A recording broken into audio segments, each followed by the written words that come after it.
नमस्कार साथियों। जय श्री कृष्णा। राधे राधे, जय जिनेन्द्र।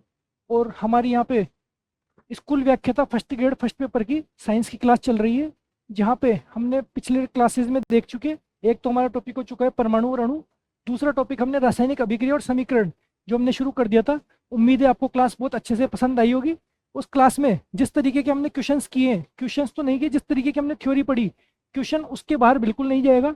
आपको वो एग्जाम्पल पढ़ने, उम्मीद है आपको वो क्लास बिल्कुल हंसते खेलते एकदम अच्छे से समझ में आई होगी। बिल्कुल अपने लाइव एग्जाम्पल, दैनिक जीवन के उदाहरण के साथ में आपको क्लास पसंद आ रही होगी। आपके कमेंट में देख रहा हूँ। आप इसी तरीके से कमेंट, लाइक, शेयर, सब्सक्राइब करते रहिए। और चलते हैं हम आगे। नेक्स्ट क्लास में हमारे कुछ क्वेश्चंस रह गए थे, सबसे पहले हम उन क्वेश्चंस को देखेंगे। उम्मीद है आपने उसका रिवाइज कर लिया होगा। मुश्किल से 10 मिनट के अंदर आपका उसका पूरा रिवीजन हो गया होगा। दोबारा हम उसको देखेंगे। कैसे? दोबारा देखने की तो जरूरत ही नहीं होगी। आपको अच्छे से याद होगा कि जादू से धुआं कैसे निकलता है, या पानी में आग कैसे लगाई जाती है। अब आप लगा के नहीं देखनी है, आप सोडियम ढूंढने लग जाओ कि कहाँ पे केरोसिन में सोडियम पड़ा है। तो आपको आग लगा के नहीं देखनी। मेहंदी का रंग होता है लासवन के कारण। चांदी और तांबा जो होता है संक्षारण के कारण। लोहे पर जंग लगता है Fe2O3। इसके अलावा हमने देखा था मैग्नीशियम ऑक्साइड। और मैग्नीशियम ऑक्साइड मतलब मैग्नीशियम के जो फीता था उसको जला दिया गया था। फिर हमने देखा था कि एक परख नली में जब कार्बन डाइऑक्साइड गैस को चूने के पानी में प्रवाहित किया गया तो पानी हो गया था दूधिया। उसके अलावा हमने देखे थे भौतिक और रासायनिक परिवर्तन। अगर भौतिक और रासायनिक परिवर्तनों में आप परिवर्तन करना अच्छे से सीख गए होंगे तो आगे हम चलते हैं आज उनके क्वेश्चंस पे। कुछ क्वेश्चंस लेंगे। सबसे पहले आप खुद करते हुए चलेंगे इन क्वेश्चन को, मैं नहीं बताऊंगा, पहले आप करेंगे बाद में मैं बताऊंगा। रासायनिक रूप से जंग लगना क्या होती है? रासायनिक रूप से जंग लगना क्या होती है आप देखेंगे, iron chloride, iron sulphate, iron oxide या धूल का मिश्रण। आपको अच्छे से पता होगा कि Fe2O3 ये होता है आयरन ऑक्साइड। ठीक है, चलते हैं नेक्स्ट क्वेश्चन पे। जिसको पीडीएफ नहीं मिल रही है, वो न टेलीग्राम चैनल नहीं मिल रहा है, वो आप एक काम कीजिए, ये क्लास के जस्ट नीचे आपके पास में क्लास का नाम होगा, उस नाम के आगे मोर ऑप्शन होगा। मोर पे क्लिक करोगे तो आपके पास में टेलीग्राम लिंक आ जाएगा। टेलीग्राम लिंक पे क्लिक करते आपके पास में टेलीग्राम चैनल खुल जाएगा। उस टेलीग्राम चैनल पे सबसे ऊपर ही आपके पास में क्लास पिन की हुई है। मेरे पास बहुत ज़्यादा ऐसे कमेंट आ रहे हैं कि क्लास नहीं मिल रही या टेलीग्राम नहीं मिल रहा, टेलीग्राम का लिंक दीजिए। तो इनको तो आप भी जवाब दे सकते हैं, थोड़ा बहुत तो आप भी बता दीजिए कि टेलीग्राम लिंक कैसे ढूंढना है। इसके ऊपर मैंने एक शॉर्ट्स भी बना करके डाली हुई है, इसके अंदर आपको हमारे चैनल पे एक शॉर्ट भी मिल जाएगी, टेलीग्राम चैनल कैसे ढूंढना है। तो टेलीग्राम कैसे मिलेगा, पीडीएफ कैसे मिलेगी, ये कमेंट तो आप मत ही कीजिए। इस कमेंट से आपको वैसे ही मिल जाएगी, आपको कोई भी बता देगा टेलीग्राम चैनल कैसे ढूंढना है। और पीडीएफ आप प्रिंट निकलवा लीजिए, क्योंकि हमारे पास इसमें क्वेश्चंस बहुत ज़्यादा हैं। कम से कम इसमें हम 70-80 क्वेश्चन और एग्जाम्पलों को करते हुए चलेंगे। एक भी क्वेश्चन इसमें बाहर नहीं जाने देंगे। इसकी आप देखेंगे टेक लाइन कि एक भी प्रश्न बाहर नहीं जाएगा। एक भी प्रश्न बाहर नहीं जाएगा मतलब नहीं जाएगा। पूरे क्वेश्चंस आपको यहीं से देखने को मिलेंगे। जो क्वेश्चन आएगा एग्जाम में यहीं से उठ करके आएगा सीधे के सीधे। आपको बस इन्हीं क्वेश्चंस को आपको कर लेना है। इसके बाद आपको कहीं किसी नोट्स में, किसी बुक में भी नहीं मिलेगा आपको, और नहीं आपको एग्जाम में देखने को मिलेगा। तो चलते हैं। रासायनिक रूप से जंग लगना होता है आयरन ऑक्साइड। अगला देखेंगे कि क्या होता है जब एक लोहे की कील को कॉपर सल्फेट के विलयन में 20 मिनट तक डुबो दिया जाता है। मैंने कहा था कि ये क्वेश्चन आया था आपके पास में स्कूल व्याख्या था 2014 में। क्या हुआ था? लोहे की कील, लोहे की कील मतलब Fe, और उसको कॉपर सल्फेट में CuSO4 आपने देखा था वहां पे, जब उसको डुबो दिया गया 20 मिनट तक। आपको अभिक्रिया नहीं करनी, सिर्फ ये पूछा कि क्या परिवर्तन हुआ। आपको पता है कि लोहे की जो कील थी, कील हो गई थी भूरी, भूरा निक्षेप प्राप्त हुआ था लोहे की कील पर, आपके पास प्राप्त हुआ भूरा निक्षेप। और जो कॉपर सल्फेट का विलयन था, कॉपर सल्फेट का विलयन जो पहले नीला था, वो नीले से हल्का नीला या हरे की तरफ उसका अग्रसर हो गया था कलर। यहाँ ऑप्शन देखेंगे कि लोहे की कील का रंग भूरा हो जाता है, ठीक है, भूरा हो जाता है, तथा कॉपर सल्फेट का विलयन का रंग, नीला रंग फीका पड़ जाता है। ठीक है, नीला रंग फीका पड़ जाता है। आगे बाकी के ऑप्शन को भी देख लेते हैं। बाकी के ऑप्शन क्या बोल रहे हैं? कील हो जाती है सफेद, कील का रंग सफेद, हटाओ। कील का रंग अपरिवर्तित, हटाओ।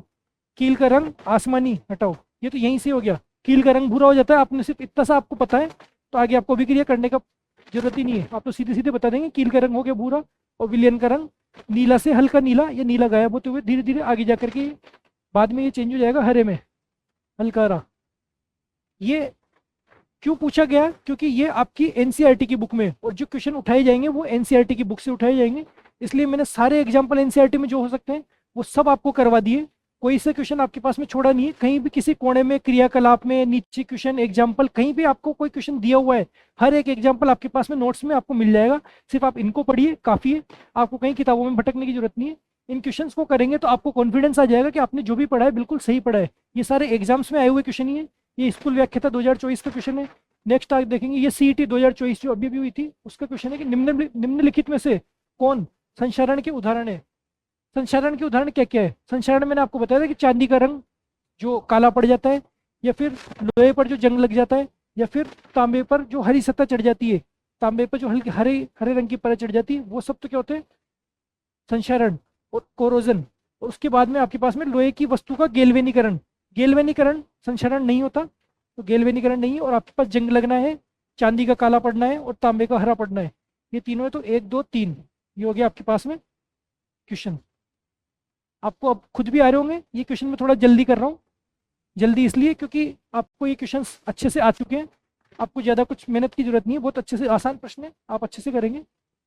फिर आप चिप्स उत्पादक अधिकतर चिप्स को उपचयित होने से बचाने के लिए उपचयित, उपचयित जो वर्ड है, उपचयित का मतलब होता है ऑक्सीकरण। ऑक्सीकरण को आजकल उपचयित लिखा जाता है। ऑक्सीकरण आप जब अभिक्रिया में पढ़ेंगे तो अभिक्रिया में आप देखेंगे ऑक्सीकरण और अपचयन। तो अपचयन को तो अपचयन ही बोलते हैं और ऑक्सीकरण को उपचयन बोलते हैं। उपचयन इसलिए बोलते हैं क्योंकि ऑक्सीकरण को देख करके तो आप सीधे सीधे अंदाजा लगा लेंगे कि ऑक्सीकरण मतलब ऑक्सीजन से अभिक्रिया कर लिया। तो आपको सिर्फ ये ध्यान रखना है कि उपचयित का मतलब क्या है, ऑक्सीकरण। तो ज्यादातर उत्पादक चिप्स को उपचयित होने से बचाने के लिए उनके थैलों में कौन सी गैस भर देते हैं? आपको बहुत अच्छे से पता है इसमें कौन सी गैस भरेंगे, नाइट्रोजन गैस। ऑप्शन देखने की जरूरत नहीं, आप सीधे नाइट्रोजन गैस लगाएंगे। और ये आया जूनियर अकाउंटेंट 2024 में। ये सब अभी के एग्जाम है, जूनियर अकाउंटेंट वगैरह, सीईटी वगैरह। फिर ये निम्न में से कौन सा रासायनिक परिवर्तन का उदाहरण है? भौतिक परिवर्तन क्या है, रासायनिक परिवर्तन क्या है, आप अच्छे से जानते हैं। आप देखेंगे प्रिज्म से गुजारने पर श्वेत प्रकाश का 7 रंगों में विभक्त हो जाना, ये आपको पता है ये क्या था? वर्ण विक्षेपण। ये वर्ण विक्षेपण है, सिर्फ देखने का तरीका बदला है। देखने का तरीका बदला है, प्रकाश वही है, उसको वापस से सफेद प्रकाश बनाया जा सकता है। तो ये सिर्फ भौतिक परिवर्तन है। आगे जैसे नमक का पानी में घुलना, वापस से नमक प्राप्त किया जा सकता है, इसलिए ये भी क्या है, भौतिक परिवर्तन। ठीक है।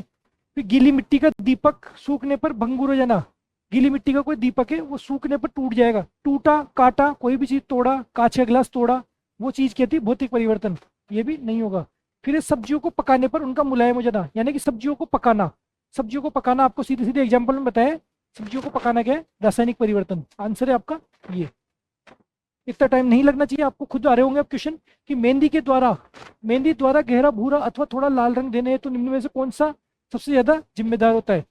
लाल, लाल से लासोन, लासोन लासोन, ये रहा। मेहंदी में जो लाल रंग आता है वो आता है लासोन के कारण। आप बहुत अच्छे से अब समझ चुके होंगे। चलते हैं नेक्स्ट क्वेश्चन पे। नेक्स्ट क्वेश्चन है कि निम्नलिखित में से कौन सा एक भौतिक परिवर्तन है? भौतिक परिवर्तन क्या है? नमक का पानी में घुलना, दही का जमना, भोजन का पकाना, फल का पकाना। ये फल पक रहा है या भोजन पक रहा है या दही जम रहा है, ये सब तो है रासायनिक परिवर्तन। और नमक का पानी में घुलना है भौतिक परिवर्तन। आगे देखेंगे निम्नलिखित में से कौन सी प्रक्रिया है रासायनिक परिवर्तन है? रासायनिक परिवर्तन ये भी 7 सितंबर 2024 को आया है एक एग्जाम में कि कौन सी प्रक्रिया है रासायनिक परिवर्तन है। अब आपको इसमें से छांटना है। इस तरीके के क्वेश्चन आने की संभावना आजकल बढ़ती जा रही है। क्वेश्चन इसी तरीके से 3 4 आपको ऑप्शन देंगे, ये जैसे 5 ऑप्शन दिए, 5 में से आपको छांटना है कि कौन सी प्रक्रिया है रासायनिक परिवर्तन है। आपको रासायनिक रासायनिक छांटना है। रासायनिक को छाट के उससे ऑप्शन में लगाना है। ऑप्शन ये वाले क्वेश्चन तो आजकल ज्यादा आ रहे हैं, मल्टीपल चॉइस वाले। रासायनिक परिवर्तन, प्रकाश का संश्लेषण, मोम का पिघलना, लोहे पर जंग लगना। आपको पता है कि लोहे पर जंग लगना होता है रासायनिक परिवर्तन। पेन का कलर थोड़ा चेंज कर लेते हैं कि लोहे पर जंग लगना होता है रासायनिक परिवर्तन होता है, ठीक है। और भोजन का पाचन, भोजन का पाचन होता है रासायनिक परिवर्तन कि भोजन पच रहा है, रासायनिक परिवर्तन।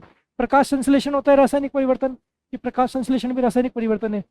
अभिक्रिया देखी थी हमने, प्रकाश संश्लेषण कार्बन डाइऑक्साइड प्लस जल और सूर्य का प्रकाश, ये सारे मिलकर के फिर अभिक्रिया हो रही है। जिनमें अभिक्रिया है वो तो सीधे सीधे आपके पास में क्या है, रासायनिक परिवर्तन। लोहे पर जंग लगना, Fe2O3 बन रहा है, रासायनिक परिवर्तन। अब मोम पिघल रहा है, मोम जल नहीं रहा, मोमबत्ती जल नहीं रही, मोम पिघल रहा है। पिघलना क्या था, पिघलेगा, जम जाएगा, वापस से मोम बन जाएगा, ये है भौतिक परिवर्तन।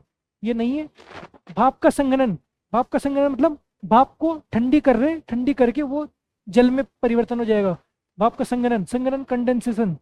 तो ये क्या हुआ, भाप से आप वापस जल बना रहे हैं, तो ये भी आपकी क्या है, भौतिक परिवर्तन। तो कौन कौन सा हो गया, 1 3 4, 1 3 और 4, ये आंसर।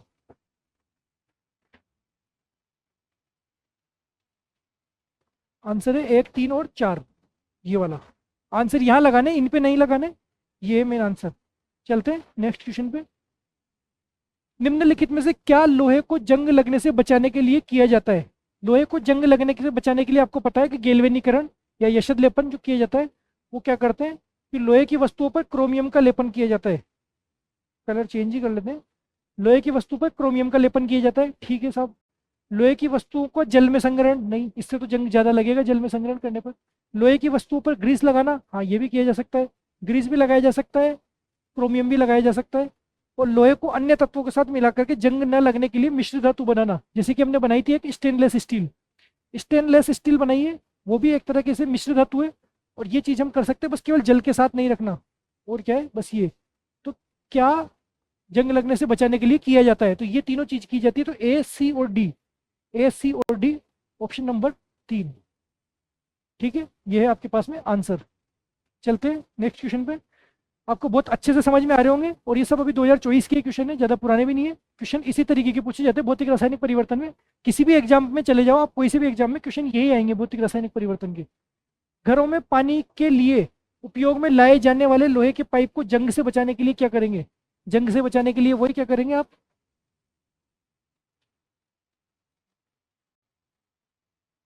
ग्रीस का लेपन, पानी को नहीं, ग्रीस का लेपन नहीं, पानी को उपयोग में लाए जाने वाले लोहे के पाइप को जंग से बचाने के लिए आप उस पर क्या करते हैं? क्रोमियम की जो परत चढ़ी हुई होती है वो कहलाती है गैल्वेनीकरण या यशद लेपन, ठीक है। ग्रीस लेपित नहीं करते हैं आप उसमें, पानी में तो गैल्वेनीकरण, पानी के पाइपों पे आप गैल्वेनीकरण करते हैं। ग्रीस कई जगह पे, जैसे दुकान के शटर होते हैं उनके ऊपर ग्रीस लगाया जाता है। अन्य लोहे की चीज़ें होती है, जैसे ट्रेन की पटरियाँ, बहुत सारी चीज़ें होती है जिनके ऊपर ग्रीस लगाया जाता है। अलग अलग चीज़ें होती है ट्रेन में कुछ काम आने वाले, जो बड़े बड़े लोहे के पुल बनाए गए हैं, उन चीज़ों में कई जगह ऐसा होता है कि उसमें ग्रीस लगा दिया जाता है, पेंट कर दिया जाता है। लेकिन लोहे के जो पाइप होते हैं वो तो आपके पास में क्रोमियम से लेपित होते हैं, और वो कहलाएंगे गैल्वेनीकरण, ठीक है। चलते हैं नेक्स्ट। लोहे पर जिंक या क्रोमियम का लेपन क्या कहलाता है? गैल्वेनीकरण, बहुत अच्छे से। और ये क्वेश्चन भी आया आपके पास। अभी आप देख लीजिए, स्टेनोग्राफर 5 अक्टूबर 2024, अभी 2 महीने पहले एग्जाम हुआ है, जिसमें यहाँ पे पूछा गया गैल्वेनीकरण, यहाँ पूछा गया वही 5 अक्टूबर 2024, ये भी गैल्वेनीकरण। यहाँ पूछा गया वही लोहे को जंग से लगने के बचाने के लिए, वही 5 अक्टूबर 2024, ये गैल्वेनीकरण। एक ही एग्जाम में 3 तरीके के क्वेश्चन 3 अलग अलग तरीके से पूछ ले गए, क्वेश्चन का आंसर वही है, लोहे पर जंग। 3 बार क्वेश्चन तो यहीं पूछ ले गया। और एक और क्वेश्चन है, ये अलग है थोड़ा, पर 3 बार तो लोहे पर जंग लगने के आधारित 2 का आंसर तो इसमें गैल्वेनीकरण है, एक ही एग्जाम में पूछ लिए गए। तो आपको बस केवल यही एग्जाम्पल ध्यान से रखने कि निम्न में से कौन सा उदाहरण भौतिक परिवर्तन को दर्शाता है? भौतिक परिवर्तन, भोजन का पाचन नहीं दर्शाता, दूध से दही भी नहीं, काटने के बाद सेम का भूरा हो जाना, ये भी रासायनिक परिवर्तन, और पानी का भाप में बदलना या भाप का पानी में बदलना, ये सब क्या है? रासायनिक परिवर्तन। चलेंगे आगे। निम्नलिखित में से कौन से भौतिक परिवर्तन के बारे में सही है? भौतिक परिवर्तन के बारे में कौन सा सही है? तो आपको भौतिक परिवर्तन बताना है कि पदार्थ के रंग या प्रावस्था में परिवर्तन हो सकता है। रंग या प्रावस्था में हो सकता है, हमने कोई ब्लेड को या लोहे को गर्म किया था, वो लाल हो गया था। प्लेटिनम के तार को हमने गर्म किया था, उसका कलर चेंज हो गया था। फिर तो भौतिक परिवर्तन में ये चीज हो सकती है, ठीक है। यह एक अनुत्क्रमणीय प्रक्रम है, बिल्कुल नहीं, अनुत्क्रमणीय तो बिल्कुल नहीं है, ये एक उत्क्रमणीय प्रक्रम है, तो ये तो गलत है। भौतिक परिवर्तन उत्क्रमणीय, रासायनिक परिवर्तन अनुत्क्रमणीय है। इस परिवर्तन के दौरान कोई नया पदार्थ नहीं बनता है, बिल्कुल सही है। इस परिवर्तन के दौरान कोई नया पदार्थ नहीं बनता है, वो जो पदार्थ है उसी की केवल अवस्था, रंग ही चेंज हो जाते हैं। फिर पानी का भाप में बदलना एक भौतिक परिवर्तन है, पानी का भाप में बदलना एक भौतिक परिवर्तन है, सही बात है। तो आपके पास में हो गया कि भौतिक परिवर्तन के बारे में कौन कौन से सही है। तो आपके पास हो गया पहला, तीसरा और चौथा, ए, सी और डी, इसका आंसर है ये, ठीक है। बहुत सिंपल क्वेश्चन है, आप इनको आसानी से कर सकते हैं। फिर नए पदार्थ का निर्माण होता है, नए पदार्थ का निर्माण किसमें होता है? भाई मक्खन पिघला, मक्खन वापस जम गया, तो नहीं, भौतिक परिवर्तन है। कपूर का उर्दूपातन हुआ, उर्दूपातन से वापस उल्टी प्रोसेस करके कपूर बना ली, ये भी भौतिक परिवर्तन है। एसीटोन का वाष्प किया, वाष्प को ठंडी करके वापस एसीटोन बना लिया, ये भी भौतिक परिवर्तन है। आपके पास में क्या, कोयले को जलाया, दहन, उष्मा दे करके कोयले को जलाया, कोई भी चीज़ आपने जला दी, खाद बना दी, गला दी, वो सब क्या है? रासायनिक परिवर्तन। तो नए पदार्थ का निर्माण होगा कोयले के दहन में, मतलब नए पदार्थ का निर्माण किसमें होगा? जब रासायनिक परिवर्तन होगा। तो रासायनिक परिवर्तन कहाँ हो रहा है? कोयले के दहन में। आगे कि चूने के पानी में कार्बन डाइऑक्साइड गैस प्रवाहित करने पर चूने का पानी कैसा हो जाता है। तो चूने के पानी में जब आप कार्बन डाइऑक्साइड गैस प्रवाहित करेंगे तो चूने का पानी हो जाएगा दूधिया। मैंने कहा था इस तरीके के क्वेश्चन आते हैं, सीधे सीधे पूछ लिए जाते हैं। और क्वेश्चन कहाँ से आ रहे हैं, वहीं से। 12 अगस्त ये एलडीसी के एग्जाम में। ठीक है, कौन सी जंग की रोकथाम के लिए एक विधि है। जंग की रोकथाम के लिए एक विधि आपको पता है, गैल्वेनीकरण या यशद लेपन। बहुत अच्छे से कर लोगे आप इनको, जल्दी नहीं कर रहा, ये आपको आने चाहिए क्वेश्चन। तो लोहे एवं इस्पात को जंग से सुरक्षित रखने के लिए, जंग मतलब Fe2O3, यहाँ लिखी दी Fe2O3 × H2, यानी कि जल के साथ अभिक्रिया करके बनाता है ये, से सुरक्षित रखने के लिए उस पर जस्ते की परत चढ़ाई जाती है। उस जस्ते की परत चढ़ाने को क्या कहलाते हैं, यशद लेपन। अच्छे से पता है, न सलाई न समलेशन न एनोडीकरण, ये कहलाती है यशद लेपन। कौन सा एक रासायनिक परिवर्तन है। रासायनिक परिवर्तन क्या है, बीकर में जल उबालना, जल को उबाल रहे नहीं, केले को छील रहे नहीं, एल्यूमिनियम की पन्नी को काट करके उसके टुकड़े कर रहे हैं, किसी भी चीज़ के टुकड़े कर दिए, फाड़ दिए, वो रासायनिक परिवर्तन नहीं। लेकिन दूध से दही जमना, ये एक रासायनिक परिवर्तन है। निम्नलिखित में से कौन सा एक भौतिक परिवर्तन में नहीं होता। भौतिक परिवर्तन में क्या नहीं होता, आकृति का परिवर्तन हो सकता है, कागज को फाड़ दिया, आकृति में परिवर्तन। रंग का परिवर्तन, कोई भी प्लेटिनम के तार को आपने जलाया, रंग का परिवर्तन हो गया। नए पदार्थ का बनना, नया पदार्थ नहीं बन सकता। ये नए पदार्थ किसमें बनता है, रासायनिक परिवर्तन में। तो कौन सा पूछा कि भौतिक परिवर्तन में क्या नहीं होता, यही नहीं होता, नया पदार्थ का बनना। उसके अलावा था घनत्व में परिवर्तन, तो घनत्व में परिवर्तन हो सकता है। घनत्व में परिवर्तन कैसे, जैसे बर्फ से जल बन रहा है, तो बर्फ का घनत्व अलग होता है, जल का घनत्व अलग होता है, इसीलिए बर्फ जल के ऊपर तैरती है। बर्फ का घनत्व जल से कम होता है। कौन सा भौतिक परिवर्तन नहीं है, भौतिक परिवर्तन कौन सा नहीं है, जल में नमक का विलय होना, ये तो भौतिक परिवर्तन है। जल का क्वथनांक पर जल का वाष्प बनना, जल का वाष्प बना दो, जल की बर्फ बना दो, कोई फर्क नहीं है, भौतिक परिवर्तन नहीं है। बर्फ के गलनांक पर जल बनना, बर्फ से जल बना दिया तो भी क्या है, भौतिक परिवर्तन है। और फिर द्रवित पेट्रोलियम गैस का दहन करना, द्रवित पेट्रोलियम गैस का दहन, वही पेट्रोलियम गैस को जला दिया।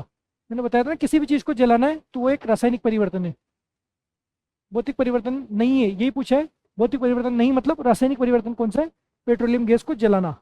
आगे हम देखेंगे निम्नलिखित में से कौन सी गतिविधि रासायनिक परिवर्तन को दर्शाती है। कौन सी गतिविधि रासायनिक परिवर्तन को दर्शाती है, बर्फ का पिघलना, बर्फ पिघल रही है, भौतिक परिवर्तन। क्रिस्टलीकरण, भौतिक परिवर्तन। पानी का उबलना, भौतिक परिवर्तन। लकड़ी का जलना, रासायनिक परिवर्तन। अच्छे से आपको आ रहा होगा, समझाने की जरूरत ही नहीं है। कौन सा एक भौतिक परिवर्तन है, भौतिक परिवर्तन क्या है, बर्फ का पिघलना। सीधे से आपको दिखना चाहिए, बर्फ का पिघलना भौतिक परिवर्तन है। बाकी सब प्रकाश संश्लेषण, भोजन का पाचन, कोयले का जलना, ये सब रासायनिक परिवर्तन है। यह है CET 2023। फिर भौतिक परिवर्तन का एक उदाहरण है, भौतिक परिवर्तन क्या है, मोमबत्ती का जलना, दूध से दही बनना, चांदी के बर्तनों का काला पड़ना, चीनी का पानी में घुलना, चीनी का या नमक का पानी में घुलना, ये एक भौतिक परिवर्तन है।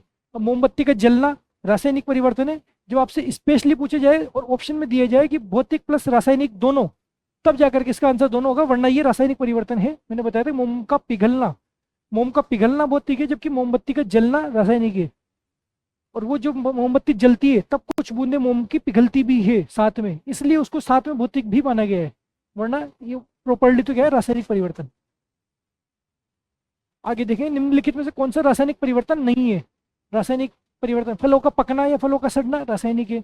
दूध का फटना, दूध में अभिक्रिया हो गई, फट गया, दही जम गया या कुछ भी हो गया, पनीर बना दिया, वो सब रासायनिक परिवर्तन है। पानी का जमना, पानी का जमना मतलब पानी से बर्फ बनाना, पानी से बर्फ बना दी, ये है भौतिक परिवर्तन। और ये पूछे कौन सा रासायनिक परिवर्तन नहीं है, यही रासायनिक परिवर्तन नहीं है। और भोजन का पाचन भी क्या है, रासायनिक परिवर्तन। ये भी आया वन रक्षक 2022 में। तो इस तरीके से आपके पास में भौतिक और रासायनिक परिवर्तन के क्वेश्चन आपके पास पूछे जा रहे हैं। तो आपको उम्मीद है चैप्टर बहुत अच्छे से समझ में आया होगा और क्वेश्चन आपने सारे खुद कर लिए होंगे। अब हम आगे चलते हैं नेक्स्ट, कि इस चैप्टर में क्वेश्चन आते हैं कैसे। क्वेश्चन आते हैं रासायनिक समीकरण बनाना या उनको सही अनुपात में जमाना, उसका अनुपात आपसे पूछ लिया जाएगा या उसकी इक्वेशन के आपको पूछ लिया जाएगा इसमें किस अनुपात में ये जमी हुई है। तो रासायनिक समीकरण जमाना आपको आना चाहिए। क्वेश्चन ऐसे पूछे जा चुके हैं और आगे भी पूछे जा सकते हैं। ऐसे क्वेश्चन आपके पास बुक में भी दिए हुए हैं और कई बार ये क्वेश्चन आ जाते हैं। आपको सीधे से बस एक प्रोसेस समझनी है। सबसे पहले तो हम समझते हैं अभिक्रिया क्या होती है। अभिक्रिया इस तरीके से, आपके पास कोई अभिक्रिया दी हुई होती है, ये क्लास हमारी शुरू हो चुकी है, अब आपको ध्यान देना है, नई चीज पढ़ रहे हैं आज, कि ये हमारे पास अभिक्रिया दी हुई होती है कि 2H2 + O2, is equal to आपके पास बना हुआ है कि 2H2O, तीर का निशान 2H2O। तो आपको ये समझना है कि जो इस तरफ दी हुई होती है 2H2 प्लस O2 या कुछ भी आपके पास में ये दी हुई होती है, इधर की तरफ जो दी हुआ है उनको बोलते हैं क्रियाकारक या अभिकारक। इनको इंग्लिश में बोलते हैं रिएक्टेंट, क्रियाकारक या रिएक्टेंट। यानी कि जो इस तरफ दी जाएगी वो क्रियाकारक, और जो इस तरफ दी जाएगी जो हमारे पास में बाद में प्राप्त हुआ अभिक्रिया होने के बाद में, ये तो वो है जो अभिक्रिया करते हैं, इनकी अभिक्रिया करवा रहे हैं, इसलिए ये तो हो गए अभिकारक या क्रियाकारक, क्रिया करने वाले, ये हो जाएंगे रिएक्टेंट। और इसके बाद में जो हमारे पास में प्राप्त हुआ उसको बोलेंगे उत्पाद, उत्पाद या प्रोडक्ट। ठीक है, ये उत्पाद या प्रोडक्ट जो हमारे पास इस तरफ जो प्राप्त हो रहा है, बस आपको नाम ध्यान रखना है कि ये रिएक्टेंट है और ये प्रोडक्ट है, ये क्रियाकारक और ये उत्पाद। उसके अलावा जो तीर का निशान है, इस तीर के निशान के ऊपर यहाँ पे आपको कुछ भी दिया जा सकता है, कोई चिन्ह दिया जा सकता है, या ऐसे ऐसे त्रिभुज जैसा चिन्ह दिया जा सकता है, या उत्प्रेरक कोई भी किसी का नाम, ये platinum, carbon monoxide, CO, MO, PT, कुछ भी लिखा हुआ हो सकता है यहाँ पे, वो होते हैं उत्प्रेरक। और जो ऐसे जो ये चिन्ह दिया हुआ है, ये आपको दिया जाए कि जैसे 360 ATM, 250 ATM, ये इस तरीके से कुछ भी लिखा हुआ हो, ये एटमॉस्फेरिक प्रेशर, मतलब ये दाब बता रहे होते हैं। ये आपको दे दिया जाए 63 डिग्री सेंटीग्रेड, 63 डिग्री सेंटीग्रेड, या 135 डिग्री सेंटीग्रेड, 125 डिग्री सेंटीग्रेड, कुछ भी आपको ये दिया जाए, ये होते ताप। यानी कि इस तीर के ऊपर, यहाँ पे तीर के ऊपर आपको उत्प्रेरक, ताप, दाब, कितनी आप इसमें ऊष्मा, ऊर्जा, कुछ भी जो दे रहे हैं वो अलग से यहाँ तीर के ऊपर लिखे हुए होते हैं। तो आपको बस इतना सा समझना है कि अभिक्रिया इस तरीके से लिखी जाती है, ये है क्रियाकारक, ये है आपके पास उत्पाद, और यहाँ बीच में जो होंगे उत्प्रेरक या ताप या दाब, जो भी चीज़ होती है वो यहाँ लिखी जाती है। याद नहीं रखना कितनी लिखी जाएगी, बस आपको ये पता होना चाहिए, ये तीर के ऊपर जो लिखे हुए होते हैं, ये डिग्री में लिखे हुए तो है ताप, ये है ATM करके लिखा हुआ होता है, ये होता है दाब। या फिर जैसे त्रिभुज दे दिया जाए तो इसका मतलब आप इसको गर्म कर रहे हैं या उष्मा कर रहे हैं, उष्मा दे रहे हैं, ये वाली चीज़ होती है आपके पास में। तो क्रियाकारक में आप ये चीज़ भी ऐड कर रहे हैं। ठीक है, ये तीर के ऊपर लिखे जाते हैं। बस ये अभिक्रिया को लिखने का एक तरीका है, जहाँ आपको बस ध्यान होना चाहिए कि अभिक्रिया को लिखते कैसे हैं। लिखते सही है क्रियाकारक और उत्पाद के रूप में। अब आगे हम देखेंगे समीकरण को संतुलित कैसे करना है। संतुलित कैसे करना है, पहले तो ये समझ में आ जाए कि जो जिस तरीके से अभिक्रिया दी हुई है, आपके पास में कोई भी अभिक्रिया दे दी जाए तो वो जो स्ट्रक्चर दिया हुआ होता है उस स्ट्रक्चर को बोलते हैं कंकाली समीकरण। ये जब असंतुलित होती है, मान लो यहाँ पे 2 नहीं दिया हुआ हो, यहाँ पे सिर्फ ये लिखा हुआ हो कि H2 plus O2 is equal to H2O या 2H2O या 5H2 कुछ भी लिखा हुआ हो, और यहाँ पे जो अंक 2, 1, 5 कुछ भी जितने कितने अणु यहाँ पे अभिक्रिया कर रहे हैं, ये हमें लगाना होगा। इसको जो लगाना है ये हमें कैसे लगाना है, संतुलित करना है। इसी को बोलते हैं कि जब आपके पास में कोई कंकाली समीकरण दी हुई हो जिसपे ये नंबर नहीं लिखे हुए हो, कंकाली समीकरण सिर्फ तत्व, अणु, परमाणु ये लिखे हुए हो, तो ये समीकरण तो कहलाएगी कंकाली समीकरण। और जब इसको आप संतुलित करोगे, कुछ भी आप नंबर से गुणा करोगे, गुणा कर सकते हो आप, घटा सकते हो, जोड़, गुणा ही करना होता है वैसे, गुणा करोगे आप जब इसको नंबर से, तो ये कहलाएगी आपके पास में संतुलित समीकरण। आपको उसको संतुलित करना होगा। और संतुलित कैसे करेंगे, परमाणु अणु में हमने एक पहले चैप्टर में हमने पढ़ा था द्रव्यमान संरक्षण का नियम। द्रव्यमान संरक्षण में क्या बोलते हैं कि अभिकारकों का द्रव्यमान और उत्पाद का द्रव्यमान दोनों हमेशा बराबर होता है। यानी कि अभिक्रिया करने से पहले और अभिक्रिया करने के बाद उसका जो कुल द्रव्यमान होता है वो हमेशा बराबर रहता है। ये होता है द्रव्यमान संरक्षण का नियम, द्रव्यमान संरक्षण का नियम। ठीक है, तो इसको हमें संतुलित करने के लिए इस नियम का उपयोग लेना है। और नियम में आपको नहीं पता तो आप तो सीधे सीधे आप गणित लगाए, आपको ये करने का एक क्वेश्चन आप देखेंगे, आपको करना आपको खुद आ जाएगा। क्वेश्चन क्या है, Fe प्लस H2O इज, तीर का निशान Fe3O4 प्लस H2। यहाँ आपके पास है Fe प्लस H2O, तीर का निशान Fe3O4 प्लस H2। इसको संतुलित करने के लिए आपको सबसे पहले ये देखना है कि इसमें सबसे बड़ा तत्व कौन सा है। सबसे बड़ा है ये Fe3O4, ये सबसे बड़ा है। इसको ध्यान में रखते हुए आपको बाकी सबको संतुलित करना है। बाकी सबको कैसे संतुलित करना है कि मान लीजिए यहाँ पे Fe कितने, 3, यहाँ पे Fe 3 है, यहाँ पे Fe है 1, यहाँ पे देख लीजिए आप O क्या है, 4। ये जो नीचे लिखे हुए है ना जैसे कि Fe3, इसका मतलब है कि Fe यानी कि लोहे के 3 परमाणु हैं, और O के नीचे लिख रहा है 4, तो यानी कि ऑक्सीजन के 4 परमाणु हैं। Fe मतलब लोहा, इसके 3 परमाणु, ऑक्सीजन के 4 परमाणु। आपको इनके नाम भी नहीं पता, अभिक्रिया नहीं पता, कुछ भी नहीं पता, आपको सिर्फ देख के पता होना चाहिए कि Fe कुछ भी हो, Fe Fe हो, Pt हो, Au, Ar कुछ भी हो, वो उसके नीचे 3 लिख रहा है, यानी कि मतलब वो है 3। O का मतलब है O के नीचे 4 लिख रहा है, यानी कि ऑक्सीजन है 4। तो आपको इधर की तरफ देखना है कि यहाँ पे Fe 3 है और यहाँ पे Fe 1 है। यहाँ तो कितना है, 1। यहाँ कितने, 3। ऑक्सीजन यहाँ पे 4 है, ऑक्सीजन यहाँ पे 1 है। हाइड्रोजन यहाँ पे 2 है, तो हाइड्रोजन यहाँ पे 2 है। अब जैसे हाइड्रोजन हाइड्रोजन तो यहाँ पे बराबर है दोनों तरफ, लेकिन ये बाकी की चीज़ें बराबर नहीं है। तो इसको हमें बराबर करना है, यही होता है संतुलित करना। अब बराबर कैसे करना है, उसके लिए हमें ये देखना है कि बराबर करने के लिए आपके पास में इधर 3 Fe है, 3 Fe यहाँ पे भी आपको 3 करने पड़ेंगे। आपको कुछ भी चीज़ से अगर गुणा करना है, कुछ भी चीज़ से गुणा करना है, तो आपको इसके बाहर गुणा करना पड़ेगा। कैसे, आपको ये समझ लेना, ये पूरा एक एक पोटली में पैक है, ये समझ लो आप, ये एक बॉक्स में पैक है। इस बॉक्स को, पूरे को बॉक्स को गुणा करना है। यहाँ भी बॉक्स है, यहाँ भी एक बॉक्स है, और यहाँ भी एक बॉक्स है। अब आपको जो भी गुणा करना है, इसके बाहर गुणा करना है। बाहर कैसे, यहाँ Fe है 3, यहाँ Fe है 1, यहाँ 3 है, तो 3 है तो आपको इसको भी 3 बनाना पड़ेगा, इसलिए आप इसको गुणा कर दो 3 से। ये हो गया 3 से गुणा। जब ये 3 से गुणा कर दिया, अब आप देखेंगे कि Fe 3 हो गया, Fe 3 हो गया, एक चीज़ तो हो गई बराबर। अब ऑक्सीजन यहाँ पे 4 है, ऑक्सीजन यहाँ पे 1 है, तो इसको भी 4 बनाना पड़ेगा। ऑक्सीजन को 4 बनाने के लिए इसको भी आप कर देंगे 4 से गुणा। अब ये पूरा डिब्बा गुणा होगा, यहाँ पे ऑक्सीजन अकेला गुणा नहीं होगा, ये पूरा डिब्बा गुणा होगा। इसलिए ऑक्सीजन तो यहाँ पे 4 हो गए, ऑक्सीजन यहाँ 4, तो यहाँ भी ऑक्सीजन 4। ऑक्सीजन ऑक्सीजन यहाँ दोनों जगह 4 तो हो गए, लेकिन यहाँ हाइड्रोजन ज़्यादा बढ़ गए। अब हाइड्रोजन यहाँ पे नीचे 2 है और ऊपर 4 है, तो 4 × 2, दोनों गुणा होंगे। 2 हाइड्रोजन तो पहले थे, उन दोनों हाइड्रोजनों को 4 से गुणा कर दिया, तो हाइड्रोजन अब हो गए आपके पास में 8। 4 दूनी 8, नीचे जो है 2। H2 का मतलब क्या है, H2 यानी कि यहाँ पे 2 हाइड्रोजन है, एक हाइड्रोजन और एक और हाइड्रोजन, और इन दोनों को मिला करके आपने 4 से गुणा कर दिया, तो ये भी 4 से गुणा हो गया, ये भी 4 से गुणा हो गया। आपके पास टोटल क्या हो गया, 2 × 4 8। अब यहाँ पे आपके पास हो गया हाइड्रोजन 8, तो आपको भी इधर हाइड्रोजन 8 करने पड़ेंगे। कैसे, यहाँ 2 पहले से, 2 को आप इधर 4 से और गुणा कर दो, तो यहाँ पे आपके पास हो जाएगा हाइड्रोजन 8। अब आप देखो कैलकुलेशन कि Fe 3 है, Fe 3 है, ऑक्सीजन 4 है, ऑक्सीजन 4 है, हाइड्रोजन 2 × 4 यानी कि 8 है, हाइड्रोजन 2 × 4 यानी कि 8 है।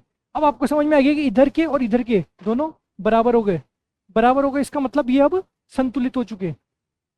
ठीक है, ये संतुलित हो चुके हैं, तो इसका आंसर क्या होगा, आपने जिस जिस से इसको गुणा किया है वही इसका आंसर है।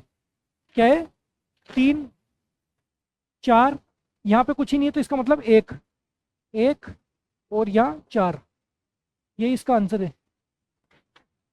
आपके पास जो इसके ऑप्शन आएंगे, वो ऑप्शन इसी तरीके से आएंगे। मान लो ज़्यादा भी आपको नहीं सोचना, तो आप ऑप्शन को उठा करके भी रख सकते हैं। ऑप्शन आपके पास ऐसे आ जाएंगे, मान लो एक ऑप्शन तो ये आ जाएगा 3 4 1 8, दूसरा ऑप्शन आ गया 3 4 1 4, तीसरा ऑप्शन आ गया 3 2 1 2, चौथा ऑप्शन आ गया 4 3 2 3। अब आपको कुछ भी नहीं, अगर समझ में नहीं भी आ रहा, तो आप यहाँ से ऑप्शन को उठाओ, सीधे इनके आगे रखो, अगर संतुलित हो गई तो आपको सीधे सीधे पता लग जाएगा। ये भी एक तरीका है, पर इसमें टाइम लगेगा, क्योंकि आप चारों ऑप्शनों को उठा करके रखोगे। जिससे अच्छा है आप डायरेक्ट देख के कर लोगे। डायरेक्ट कैसे, सिर्फ इनको संख्याओं से गुणा करना है और वही इसका आंसर होता है। ज़्यादा ना तो दिमाग नहीं लगाना इसमें, ना कोई फॉर्मूला याद रखना, ना कोई कोई चीज़ किसी तत्व का नाम याद रखना, आपको कुछ भी याद नहीं रखना। आप सीधे सीधे सीधे सीधे बस आप इसमें संख्याओं से गुणा करेंगे और आपके पास में आ जाएगा इसका आंसर। देखेंगे आगे इसी तरीके के आप इतने सारे एग्जाम्पलों को आप यहाँ पे करेंगे कि आप खुद इसको करना सीख जाएंगे। आगे देखेंगे नेक्स्ट क्वेश्चन।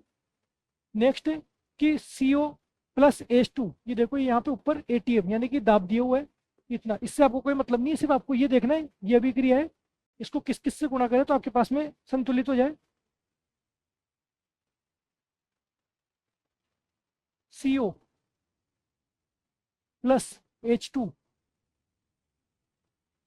CH3OH।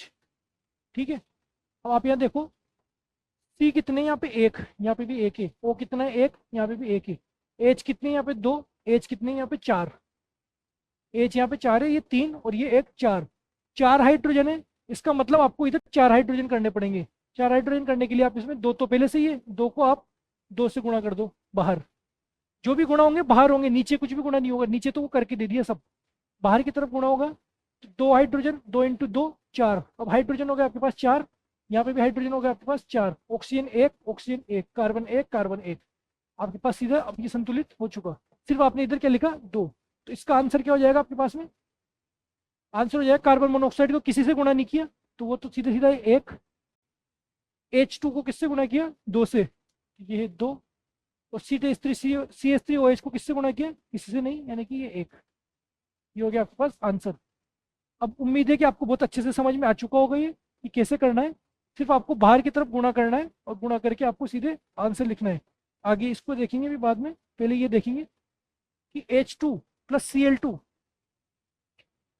H2 और Cl2 है, इधर आपके पास में HCl। अब आप इसमें देखेंगे यहाँ पे कितने 2 हाइड्रोजन है, यहाँ पे 1 हाइड्रोजन है, तो आप क्या क्या करेंगे 2 से गुणा, ठीक है 2 से गुणा करा। अब यहाँ पे आपके पास हो गया हाइड्रोजन 2, अब इधर क्या हो गया हाइड्रोजन तो 2 हुआ ही सही, लेकिन आपके पास क्लोरीन भी 2 से गुणा हो गया, Cl, L छोटा ही है, Cl इस तरीके से लिखना है इसको, क्लोरीन दूसरा अक्षर छोटा लिखा जाता है, तो Cl 2 से गुणा है, तो यहाँ पे भी Cl 2 से गुणा है, तो Cl भी बराबर हो गया, हाइड्रोजन भी बराबर हो गया, तो ये तो एक ही बार में संतुलित हो गया। आपके पास में क्या है, यहाँ पे 1 यहाँ पे 1 और यहाँ पे 2, आंसर हो गया आपके पास 1 1 2। एक और बताऊंगा मैं बहुत अच्छे से, आप कुछ समझ जाएंगे, जैसे कि Na plus H2O, NaOH plus H2, ठीक है, सोडियम कितना है 1, इधर कितना है 1, ठीक है पहले संतुलित है। H2O ऑक्सीजन कितना है 1, यहाँ पे भी ऑक्सीजन कितना है 1, हाइड्रोजन कितने यहाँ पे 2, हाइड्रोजन कितने यहाँ पे 1 तो ये रहा और 2 ये रहे, हाइड्रोजन इधर 3 है इधर 2 है, तो आप क्या कर सकते हैं 3 तो कैसे बनाएंगे, इसको 3/2 से तो गुणा कर नहीं सकते, पूर्णांकों में गुणा करना है, तो इसको 3 से ज्यादा ही करेंगे, यहाँ पे 3 है यहाँ पे 2 है, इसको आपको 3 करना पड़ेगा, 3 नहीं हो पाएगा, 2 तो पहले से, तो 2 से 3 नहीं हो सकता, 2 से 4 ही हो सकता है, तो एक काम करो आप इसको 4 कर दो, इसको आपने किए 4, 2 से गुणा किया आपने, तो अब आपके पास में हो गया हाइड्रोजन हो गया आपके पास 4 और ऑक्सीजन हो गया आपके पास 2, तो आप इसको संतुलित करने के लिए यहाँ पे भी आप 2 से गुणा कर दो, यहाँ पे 2 से गुणा करा तो अब आपके पास में ऑक्सीजन हो गए 2, यहाँ पे ऑक्सीजन हो गए 2, हाइड्रोजन हो गए 4, हाइड्रोजन क्या 2 तो ये रहे और 2 ये रहे, हाइड्रोजन भी आपके पास 4 हो गए, तो हाइड्रोजन और ऑक्सीजन 2 तो संतुलित हो गए, और फिर आपके पास में सोडियम यहाँ 2 है, सोडियम यहाँ 1 है, तो सोडियम को अब उधर संतुलित कर दो, इधर यहाँ से 2 से गुणा कर दो, ठीक है। अब देखो यहाँ पे 2 sodium 2 sodium, hydrogen 4 hydrogen 4, oxygen 2 oxygen 2, सब संतुलित हो गया, तो इसका आंसर आ गया आपके पास 2 2 2 1।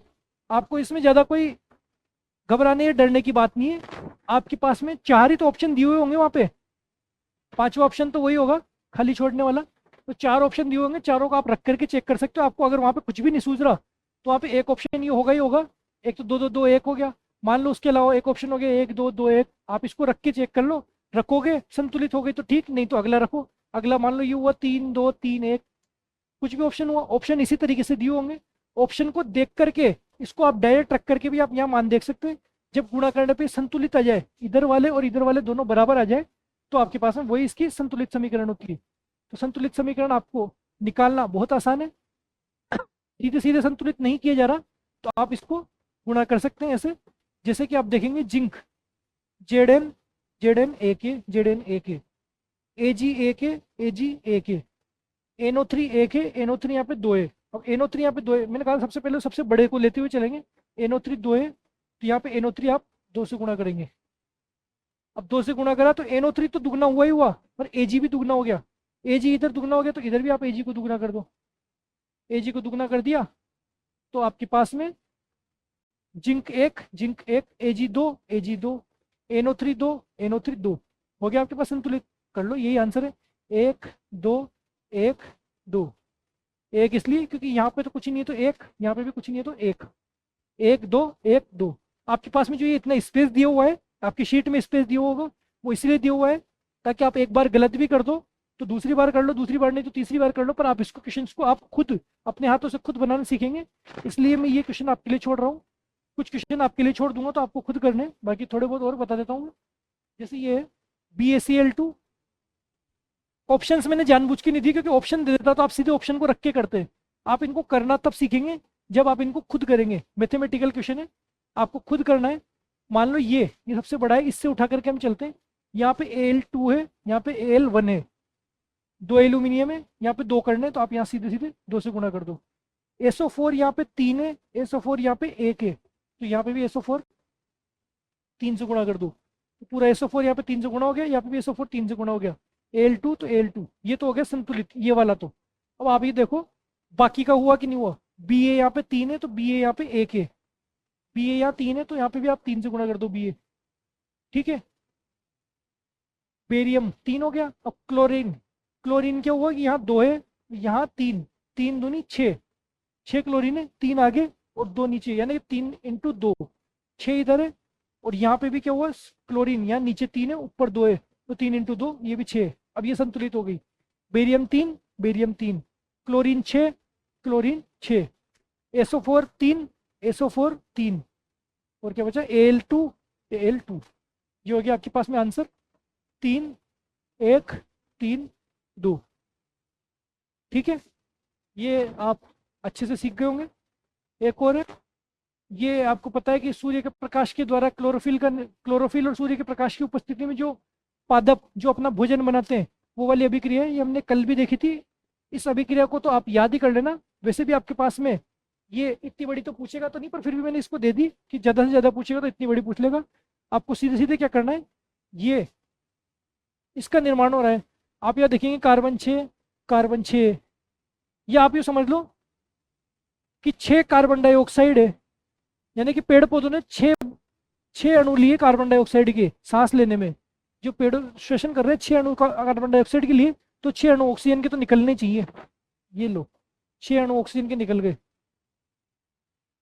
ठीक है, 6 अणु ऑक्सीजन के निकल गए। ये H2O भी यहाँ पे लिखेंगे आप, प्लस H2O, और ये यहाँ से हटा दीजिए। अब आगे आपके पास में क्या है, इनको जब आप संतुलित करेंगे, इतना बड़ा संतुलित करना आपको क्या मुश्किल लगेगा, ऑप्शन से आप संतुलित कर सकते हैं। पर आप यहाँ देखेंगे 6 कार्बन, यहाँ 6 कार्बन, यहाँ हाइड्रोजन कितने 2, यहाँ हाइड्रोजन कितने, इधर हाइड्रोजन 2, चलो H2O तो संतुलित है। ऑक्सीजन यहाँ पे 6 और ये 6 दूनी 12, 12 और 6 18 ऑक्सीजन है। और यहाँ पे कितने 12 और 1, तो यहाँ पे आप इसको भी 6 से गुणा कर दो। अब कितने हो गए ऑक्सीजन, 6 दूनी 12 और 6 18, ऑक्सीजन 18 है, तो यहाँ पे भी ऑक्सीजन 18 हो गए। अभी तो 6, लेकिन यहाँ हाइड्रोजन बढ़ गए। अब हाइड्रोजन यहाँ पे 6 दूनी 12 और यहाँ पे 2, 12 2, यहाँ पे भी 6 हाइड्रोजन। आप इनको जब संतुलित करेंगे, आपको सीधे सीधे ये अभिक्रिया तो पता ही होनी चाहिए, मतलब आप इसको याद भी कर सकते हैं। ये अभी संतुलित करने वाला क्वेश्चन नहीं है, ये सिर्फ मैंने आपको केवल एक समझने के लिए दिया था। यहाँ पे 6 नहीं, यहाँ 12, 12 हाइड्रोजन 24,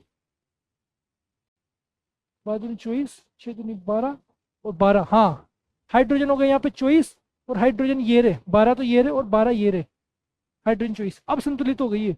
ऑक्सीजन 6 और ऑक्सीजन 6, 12 और 6 दूनी 12, ऑक्सीजन कितने हो गए 24, और इधर भी ऑक्सीजन कितने हो गए, ये तो 12 इंटू ये तो 12, और ये 6 इंटू 2 12, 12 और 12 24। अब संतुलित हो गई है। क्या हो गया आंसर, 6 12 1 6 6। इतने बड़े आपको क्वेश्चन नहीं दिए जाएंगे, सिर्फ मैंने एक समझाने के लिए थोड़ी सी बड़ी ली थी कि इतनी बड़ी भी हो सकती है। आपको सिर्फ संतुलित करना आना चाहिए। क्वेश्चन इसी तरीके के आएंगे। ये क्वेश्चन है, ये क्वेश्चन है। इस तरीके के क्वेश्चन काफ़ी बार पूछे जाते हैं इसी तरीके के। ये जो 4 अभिक्रिया होती है, 4 तत्व होते हैं इसमें, 4 तत्वों में ये जो 3 1 3 2, इतना सा क्वेश्चन है। आपको इतना सा, आपको ऑप्शन देख करके भी आप कर सकते हैं, और आप डायरेक्ट भी आपको करना आ जाएगा। इसी तरीके से आप 1 2 एग्जाम्पल और देख लेंगे कि ये AlCuCl2 AlCl3Cu, यहाँ देखो एल्यूमिनियम 1 एल्यूमिनियम 1, Cl3 Cl2, यहाँ 3 है यहाँ 2 है। दोनों को बैलेंस करने के लिए आप 3 और 2 का आप एलसीएम देखेंगे आप, तो या तो 3 और 2 दोनों में आप या तो न तो उसको 4 कर सकते हैं तो भी इसके बराबर नहीं होगा, आप 6 कर सकते हो दोनों को। तो ये 3 को, इसको तो गुणा कर दो 2 से, और इसको गुणा कर दो 3 से। ठीक है, अब यहाँ पे Cl2 है, तो 2 इंटू 3 6, क्लोरीन 6 है, और यहाँ पे भी क्लोरीन 6 हो गई। Cl3 इंटू 2 6, क्लोरीन हो गए बैलेंस, एल्यूमिनियम यहाँ हो गए 2, तो एल्यूमिनियम को भी यहाँ कर दो 2, यहाँ 2 एल्यूमिनियम है तो यहाँ भी 2 एल्यूमिनियम है। कॉपर यहाँ पे 3 है तो यहाँ पे कॉपर 3 है। आप इनको सिर्फ एक बार खुद करोगे आपको बहुत अच्छे से समझ में आ जाएगा, और उम्मीद है कई लोगों को अब तक समझ में आ चुका होगा, वो अगले क्वेश्चन खुद करने लग गए होंगे। नहीं भी है तो भी आपको ये 2 क्वेश्चन 33 और 34 ये आपको मैं खुद करने के लिए देता हूँ कि 33 और 34 ये आप खुद करेंगे, और आपसे नहीं भी होगा तो नेक्स्ट क्लास में इसको मैं खुद सॉल्व करवा दूंगा। आप इसका कमेंट करेंगे, जो भी इसका आंसर आएगा, मान लो इसका आंसर आया 1 1 2 2, ये भी आंसर आ गया, तो इसको आप कमेंट में लिखेंगे कि 33 का ये है और 34 का 2 2 1 4 जो भी होगा, इसका आंसर आप कमेंट में लिखेंगे और अपनी प्रतिक्रिया देंगे कि आपको क्लास किस तरीके से समझ में आ रही है। इसका आंसर आप कमेंट में लिखेंगे। तो 33 34 आपको प्रैक्टिस करनी है, करके इसका आंसर बताना है। चलते हैं आगे।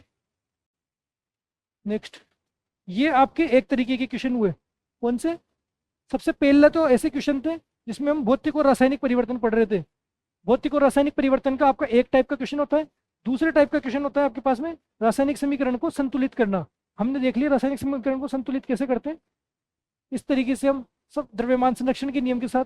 और ये जो संतुलित कर रहे थे, ये जो संतुलित कर रहे थे, इसको बोलते हैं हम hit and trial method. Hit and trial, इस विधि के द्वारा हम संतुलित कर रहे थे। डायरेक्ट उठा करके हम नंबर से गुणा कर रहे हैं, डायरेक्ट उठा के नंबर से गुणा करके हमारे पास आ रहे हैं आंसर कि आंसर क्या है। या फिर हम ऑप्शन से उठा करके डायरेक्ट भी कर सकते हैं, ये भी हिट एंड ट्रायल मेथड है। हिट एंड ट्रायल मेथड से हमने इसको संतुलित करना देख लिया। अब चलेंगे हम नेक्स्ट क्वेश्चन पे। नेक्स्ट क्वेश्चन किस तरीके से आते हैं, आपसे पहचान करवाई जाएगी कि ये अभिक्रिया कौन सी है। आपको कोई अभिक्रिया दे दी जाएगी, जैसे मान लीजिए यही अभिक्रिया है, ये अभिक्रिया आपके सामने दे दी जाएगी। ऑप्शन पूछा जाएगा कि निम्न में ये अभिक्रिया कौन सी है, और ऑप्शन क्या होंगे, ये ऑप्शन होंगे कि ये अभिक्रिया संयोजन अभिक्रिया है, वियोजन अभिक्रिया है, विस्थापन है या द्विविस्थापन है। इस तरीके से जब आपसे अभिक्रियाओं का नाम पूछा जाएगा तो आपको इस तरीके से अभिक्रियाओं की थोड़ी थोड़ी जानकारी होनी चाहिए कि संयोजन क्या होती है, वियोजन क्या होती है, विस्थापन क्या होती है, या द्विविस्थापन क्या होती है। उसी तरीके से ऑक्सीकरण क्या होती है, अपचयन क्या होती है, उत्क्रमणीय अनुत्क्रमणीय, ऊष्माक्षेपी ऊष्माशोषी, ये क्या क्या होती है। आपको सिर्फ इनके नाम के साथ में इनकी डिटेल पता होगी तो आप इनको बहुत आसानी से पहचान सकते हैं। हम सबसे पहले तो देखेंगे संयोजन अभिक्रिया। संयोजन अभिक्रिया कैसे होती है कि वह अभिक्रिया जिसमें 2 या 2 से अधिक अभिकारक मिलकर के एक उत्पाद का निर्माण करते हैं। मान लीजिए ये अभिक्रिया है कि 2H2 + O2 = 2H2। यहाँ पे H2 और O2 मिलकर के, ये देखो यहाँ पे मिलकर के और एक उत्पाद का निर्माण कर दिए। तो जहाँ पे 2 या 2 से अधिक उत्पाद अभिकारक मिलकर के, अभिकारक इधर वाले अभिकारक और इधर वाले उत्पाद, प्रोडक्ट ये रिएक्टेंट, 2 या 2 से अधिक रिएक्टेंट मिलकर के एक प्रोडक्ट बनाए। ठीक है, तो ये होगी आपकी संयोजन अभिक्रिया, संयोजन अभिक्रिया या योगात्मक अभिक्रिया। इसी तरीके से आप एक और एग्जांपल देख लें, ये कार्बन और ऑक्सीजन मिलकर के कार्बन डाइऑक्साइड बना रहे हैं, ये भी होगा संयोजन अभिक्रिया। यहाँ आपको संतुलित करना ध्यान नहीं रखना, यहाँ आपको सिर्फ ये देखना है कि संयोजन कैसे कि 2 चीजें जुड़ करके एक बना रही है। यहाँ पे भी 2 चीजें जुड़ के एक बना रही है। या CaO और H2O, ये CaOH का होल ट्वाइस। ये आपने देखा होगा चूने का पानी जो दूधिया हो जाता है, उस वाली प्रोसेस में आपने ये अभिक्रिया देखी थी। CaO और उस पर जल, मतलब ये है बिना बुझा चूना और ये बुझा हुआ चूना। ये आगे हम देखेंगे बहुत अच्छे से कि कैल्शियम ऑक्साइड, इसको बोलते हैं बिना बुझा चूना।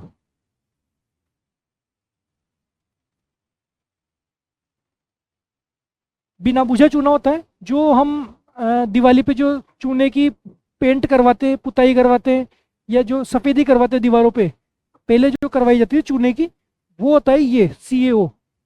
ठीक है, उसको बोलते हैं बिना बुझा चूना। उसको ला करके हम क्या करते थे, वो पाउडर लेकर के आते हैं। उस पाउडर को ला करके सबसे पहले हम पानी में घोलते हैं।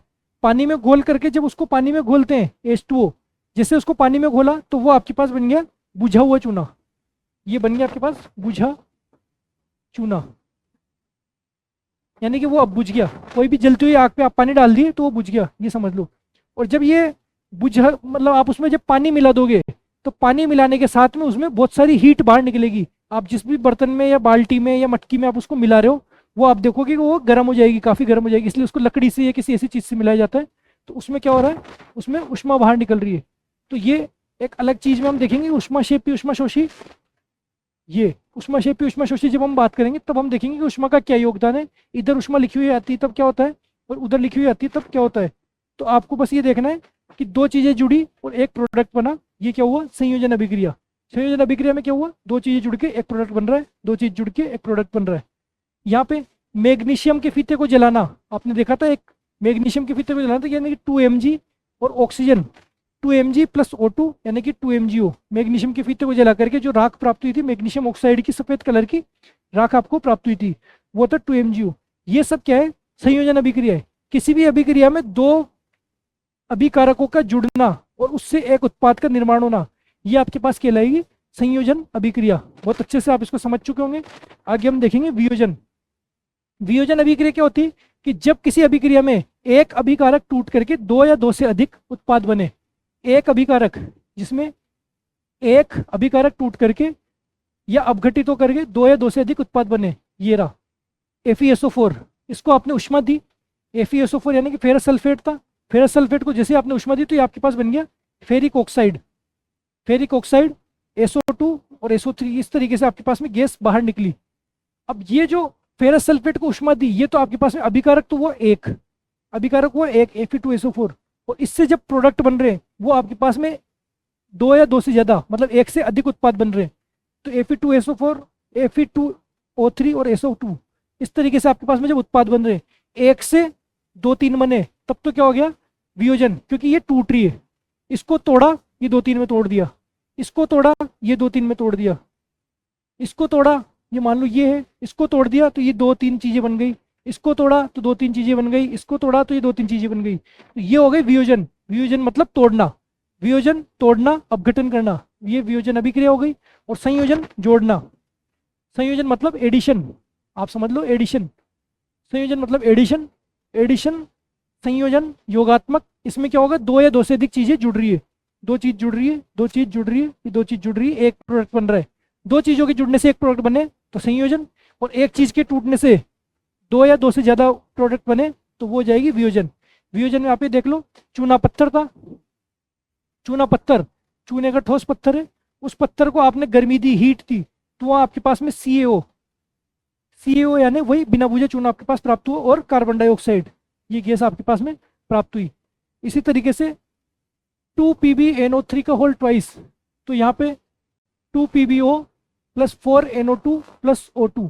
इसी तरीके से मतलब लेड नाइट्रेट का जो आपने ताप दिया, यही आप ये समझ लो कि एक रिएक्टेंट में, एक रिएक्टेंट से आपसे एक से ज़्यादा प्रोडक्ट बन रहे हैं।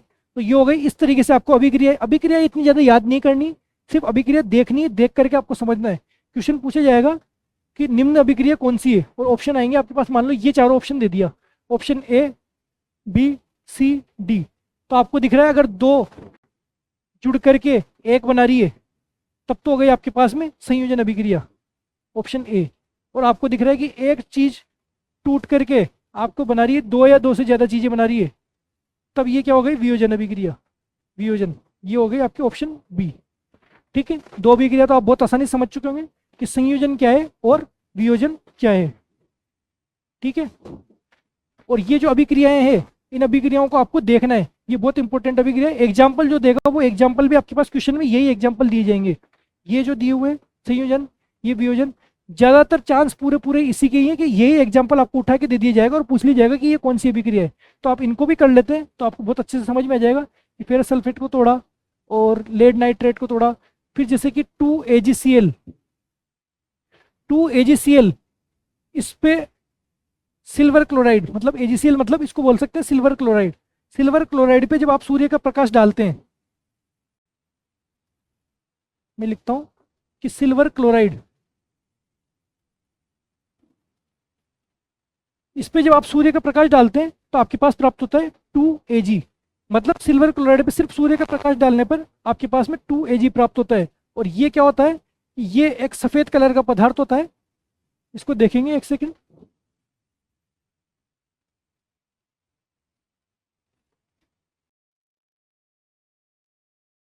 ये जो सिल्वर क्लोराइड है ये होता है आपके श्वेत रंग का।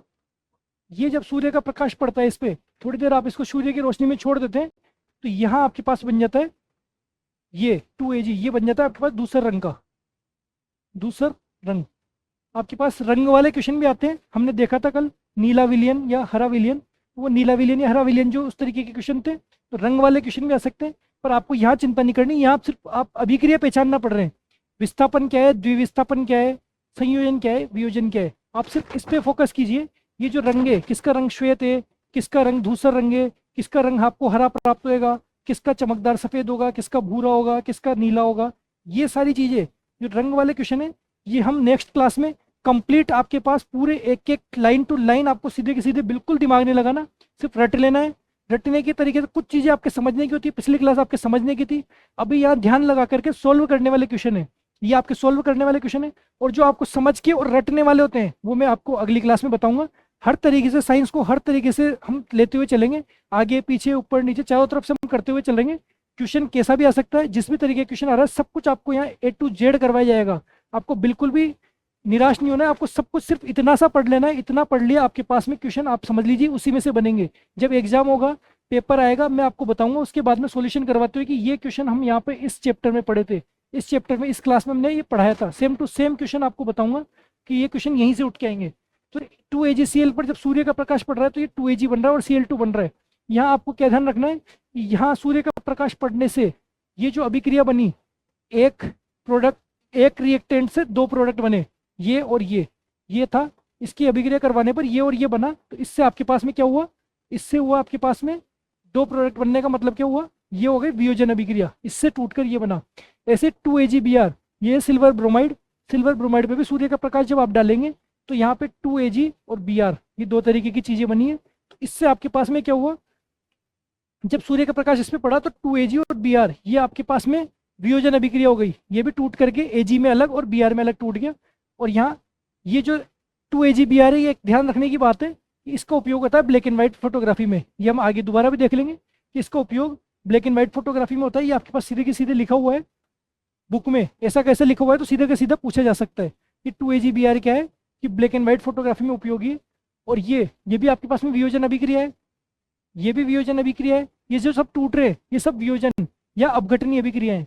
आपको सीधे से एग्जाम्पल देख करके आपसे पूछा जाएगा कि संयोजन क्या है, कौन सी अभिक्रिया है, कि संयोजन है, वियोजन है, विस्थापन है या द्विविस्थापन है। दो तरीके की अभिक्रिया आपने देख ली है, संयोजन कैसे और वियोजन कैसे। अब आप देखेंगे नेक्स्ट विस्थापन। विस्थापन अभिक्रिया क्या होती है कि एक अधिक अभिक्रियाशील तत्व कम क्रियाशील तत्व को हटा करके खुद उसकी जगह पे आ जाए, कि अधिक अभिक्रियाशील तत्व कम क्रियाशील तत्व को विस्थापित कर दे। ये क्या करता है कि कोई, जैसे मान लो ये है Fe प्लस CuSO4, तो यहाँ पे जब इनकी अभिक्रिया होगी, Fe और CuSO4 की अभिक्रिया होगी, तो Cu को हटा करके, Cu को तो लात मार देगा, ये Fe आया और Cu को तो मार दिया किक, लात, और फिर उसके बाद में खुद आ गया उसकी जगह पे, कि Fe यहाँ पे खुद आ गया, ठीक है। Fe यहाँ पे खुद आकर के खुद बैठ जाएगा और Cu को हटा देगा। हिस्ट्री में भी हम ऐसे कई राजाओं की कहानी पढ़ते हैं जो किसी रानी के लिए लड़ लेते तो उसकी जगह हटा करके और फिर खुद उसकी जगह आकर के शादी कर लेते। ये हम देखे थे, औरंगजेब के भी देखे थे, जो उसको रोकने के लिए हाड़ी रानी वाली, सहल कंवर वाली, आपने कई कहानियां पढ़ी होगी, तो उसको रोकना, यानी कि इसको तो हटा दिया और खुद उसकी जगह आ गया, ये वाली चीज आप ये देखेंगे कि Fe तो आ गया यहाँ पे और Cu हट गया साइड में। तो ये वाली चीज क्या हुई, विस्थापन, इसको विस्थापित कर दिया, ये विस्थापित कर दिया। पन्नाधाय उदय सिंह वाली भी होती कि उसने उसको विस्थापित कर दिया था, उसकी जगह खुद के बेटे को सुला दिया था। तो ये आपकी चीज हो गई विस्थापन अभिक्रिया में। कैसे कि Fe और Cu, इनमें आपको ये पता करना होगा कौन अधिक अभिक्रियाशील है और कौन कम क्रियाशील है। वैसे अभिक्रिया करवाता नहीं है, फिर भी अगर पूछ ले कि कौन हटाएगा कौन क्या, जब यहाँ पे एक से ज्यादा यहाँ पे आपको रिएक्टेंट दे दे और यहाँ पे जो प्रोडक्ट बन रहा है तो आपसे पूछ ले कि कौन सी सही है, तो उसके लिए आपको पता होना चाहिए अधिक अभिक्रियाशील कौन सा है और कम अभिक्रियाशील कौन सा है। उसकी टेबल बुक में भी दी हुई है, तो इसलिए उसका क्वेश्चन पूछा जा सकता है। अभी तक आया नहीं है लेकिन आगे पूछा जा सकता है। सबसे पहले आप ये समझो विस्थापन अभिक्रिया क्या हुई कि एक को हटा दिया और खुद उसकी जगह आ गया। संयोजन में क्या था कि दो चीज जुड़ करके एक बन रही थी। वियोजन में क्या था कि एक चीज से टूट करके दो चीज बन रही थी। ये संयोजन था, ये वियोजन था। अब इसमें विस्थापन में क्या है, विस्थापन में इस वाली की कोई चीज है, मान लो कि ये कोई चीज है और ये कोई चीज है, तो ये इसका आधा हिस्सा हट करके इसके साथ जुड़ जाएगा। कैसे बन जाएगा, ये कुछ इस तरीके से बन जाएगा, ठीक है, और आधा हिस्सा रह जाएगा यहाँ पे ऐसे, कैसे जुड़ गए, आधा हिस्सा तो जुड़ गया इसके साथ और ये रह गया इसका चेंज। यानी कि ये इससे विस्थापित हो गया। तो विस्थापित होने वाले में विस्थापित अभिक्रिया इस तरीके से होगी। यहाँ Fe प्लस CuSO4 था तो FeSO4 प्लस Cu बन गया, कॉपर सल्फेट से आयरन सल्फेट बन गया। ऐसी अभिक्रिया आपने देखी थी, वही जो नीला कलर था वो नीला कलर हरा कलर में बदल गया, ब्लेड का वो कील का या ब्लेड का रंग चेंज हो गया था, वो वाली अभिक्रिया थी। उसमें क्या था, विस्थापन। विस्थापन में आपके पास में क्या हो गया था, कॉपर की परत छा गई थी, कॉपर की परत छा गई थी, उसके ऊपर ये जो कॉपर निक्षेप प्राप्त हुआ था, इस कॉपर की परत कील के ऊपर छा गई थी, इस वजह से उसका रंग हो गया था भूरा, और ये FeSO4 बन गया था नई चीज। यहाँ विस्थापन होकर के कॉपर हट के और Fe आ गया था, इस वजह से उस विलेन का रंग नीले से हरे की तरफ अग्रसर हो गया था। तो ये विस्थापन अभिक्रिया है। इसमें कुछ और एग्जाम्पल देखते हैं। सबसे पहले हम देखते हैं कि कैसे पहचानेंगे कि किसकी अभिक्रियाशीलता ज्यादा है और किसकी अभिक्रियाशीलता कम है। तो कुछ तत्व उनको पहचानने का एक तरीका होता है, ये ट्रिक होती है, ठीक है। ये एक क्रम है जिसमें क्या है कि ऊपर वाला तो अधिक अधिक अभिक्रियाशील है, और नीचे वाला है ये कम अभिक्रियाशील है। यानी कि ऊपर वाला ज्यादा ताकतवर है, जो ज्यादा ताकतवर होगा वो कम ताकतवर को हटा करके खुद उसकी जगह आ जाएगा। तो अधिक अभिक्रियाशील से कम अभिक्रियाशील की तरफ कैसे जाएंगे, ऊपर से नीचे की तरफ। अधिक ताकतवर वाला कम ताकतवर वाले को हटा सकता है। मान लीजिए यहाँ पे आपके पास Zn और Fe दोनों हो गए, तो Zn हटा के Fe की जगह आ सकता है, लेकिन Fe हटा करके Zn की जगह नहीं आ सकता। ये छोटा राजा है, ये बड़ा राजा है, ये समझ लो। ऊपर वाले बड़े, नीचे वाले छोटे छोटे छोटे छोटे, उनके क्रम इस तरीके से क्रम चलता जाएगा। तो जो ऊपर वाला है वो नीचे वाले को हटा करके खुद आ सकता है उसकी जगह।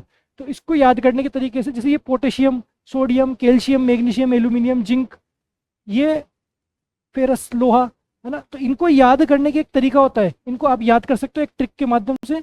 और ट्रिक क्या है कि काशीनाथ का, आप यहाँ सीधे लिख ले कि काशीनाथ का, काशीनाथ का, यही लिख देता हूं मैं, चलो यही लिखते हैं, काशीनाथ का मंगू आलू जानबूझकर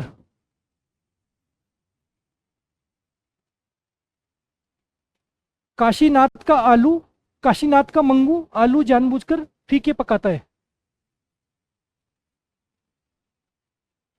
फीके पकाता है। यहाँ पे बीच में हाइड्रोजन भी है, इसके और इसके बीच में यहाँ पे हाइड्रोजन है। यहाँ पे मिसप्रिंट हो गया, आपकी अगर शीट में मिसप्रिंट हो तो आप देख लीजिएगा।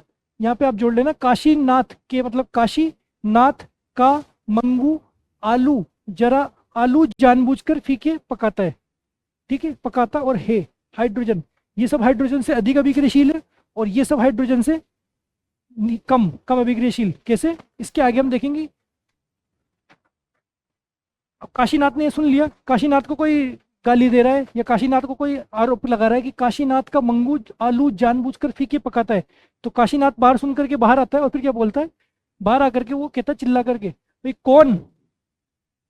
कौन है जी, कौन है मेरे बारे में ये बोलने वाला, कि कौन है जी आगे, और इसके बाद में होता है AU, कौन है जी आगे आओ, भाई मेरे सामने आओ, कौन है जो मेरे को ऐसे बोल रहा है, कौन है जी आगे आओ।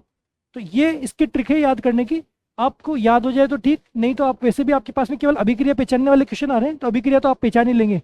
कैसे, काशीनाथ का मंगू आलू जानबूझकर फीके पकाता है, यहाँ है हाइड्रोजन, यहाँ पे हाइड्रोजन आएगा बीच में, यहाँ हाइड्रोजन आएगा और यहाँ पे AU। काशीनाथ का मंगू आलू जरा जानबूझकर फीके पकाता है, कौन है जी आगे आओ। यहाँ आपके पास पूरी टेबल हो गई। अब इसका क्रम कैसे होगा ये हम आगे देखेंगे। जैसे ये जिंक कॉपर को हटा रहा है, जिंक हटा रहा है कॉपर को, और ये बन गया ZnSO4। जिंक और CuSO4 में जिंक ज्यादा अभिक्रियाशील है, इसलिए ये बन जाएगा। अब आप ये देखोगे कैसे, ये जिंक तो है यहाँ पे, ये जिंक आ गया और ये आ गया कॉपर। ऊपर वाला बड़ा राजा है, नीचे वाला छोटा राजा है, तो बड़ा राजा छोटे को हटा सकता है। ऊपर वाला अधिक अभिक्रियाशील है, तो अधिक अभिक्रियाशील कौन सा हो गया कि जिंक ने इसको हटा दिया, तो खुद इसकी जगह आ गया जिंक SO4 प्लस Cu। इसका एक उपयोग ये है कि अगर आपको अभिक्रिया दे दी जाए कि ZnSO4 प्लस Cu, इससे क्या बनेगा, तो आप ये बता देंगे कि यहाँ अभिक्रिया नहीं होगी, यहाँ अभिक्रिया नहीं होगी। क्यों नहीं होगी, क्योंकि जिंक जो आके यहाँ बैठा हुआ है ये बड़ा राजा है, और कॉपर जो यहाँ पे बैठा हुआ है ये छोटा राजा है, तो छोटा राजा बड़े को नहीं हरा सकता, सीधी सी बात है, ये इसको नहीं हटा पाएगा, इसलिए कॉपर यहीं पे रहेगा, जिंक यहीं पे रहेगा। लेकिन इसका जस्ट उल्टा है, जिंक बाहर है और कॉपर अंदर है, तो जिंक आ सकता है यहाँ पे। तो ये तो हो गई कौन सी, जिंक। इसको हटा करके यहाँ आया तो ये हो गया, जिंक हटा करके आया तो ये हो गया विस्थापन अभिक्रिया, ये इसको विस्थापित कर दिया, इसको तो यहाँ से हटा दिया और खुद यहाँ पे आ गया, ये हो गया विस्थापित अभिक्रिया। ऐसे आप देखेंगे पीबी सी यू को हटा करके खुद यहाँ पे आ जाता है, सी यू को तो हटा दिया और खुद यहाँ पे आ गया, ये बन गया PbCl2, पीबी यहाँ पे आया तो PbCl2। तो यहाँ पे आपके पास में क्या हो गई, वही जब आप इसको विस्थापित कर रहे हैं तो ये आपके पास हो गए विस्थापन अभिक्रियाएं। ये सब आपके एग्जाम्पल हो गए विस्थापन अभिक्रिया के, ठीक है। विस्थापन अभिक्रिया के हो गए ये, एक किसी को हटा करके कम क्रियाशील तत्व को हटा करके खुद वहां पे आ जाए उसकी जगह। ये देखो पीबी अधिक अभिक्रियाशील है, पीबी अधिक अभिक्रियाशील है, और यहाँ पे दूसरा क्या है Cu, ये रहा कॉपर, ये कॉपर रहा, ये पीबी रहा, पीबी ऊपर है यानी कि अधिक अभिक्रियाशील है, इसलिए पीबी हटा करके आ गया। तो ये वाली अभिक्रिया जो होगी जिसमें एक को हटा करके दूसरा उसकी जगह पे आ रहा है, ये हो गया आपके पास में कौन सी, विस्थापन अभिक्रिया है। आगे हम देखेंगे द्विविस्थापन अभिक्रियाएं। तो द्विविस्थापन अभिक्रिया क्या होती है कि वे अभिक्रियाएं जिसमें अभिकारकों के बीच आयनों का आदान प्रदान हो। द्विविस्थापन से आपको नाम से समझ में आ रहा होगा कि इसमें दो बार विस्थापन होगा, एक की जगह दूसरा तो दूसरे की जगह पहला, दोनों का आपस में विस्थापन होगा, ये इधर जाएगा तो ये इधर आएगा, ये इधर जाएगा तो ये इधर आएगा, दोनों का विस्थापन होगा। आप यूँ समझ लो कि वे अभिक्रियाएं जिसमें अभिकारों के बीच आयनों का आदान प्रदान हो। कैसे कि आप ये देखो कि Na2SO4, टू यहाँ नीचे है, Na2 यहाँ आपके पास में Na2SO4, करेक्ट कर लीजिएगा इसको कि Na2SO4 प्लस BaCl2, इससे क्या बनेगा BaSO4 प्लस 2NaCl, ये आपके पास बनेगा। तो इससे कैसे बना, ये Na2 था ये, और यहाँ पे था Ba, तो Ba तो गया SO4 के पास और Na गया Cl2 के पास में, Ba तो गया SO4 के पास, ये बन गया BaSO4, और Na गया Cl2 के पास, ये बन गया 2NaCl, ठीक है।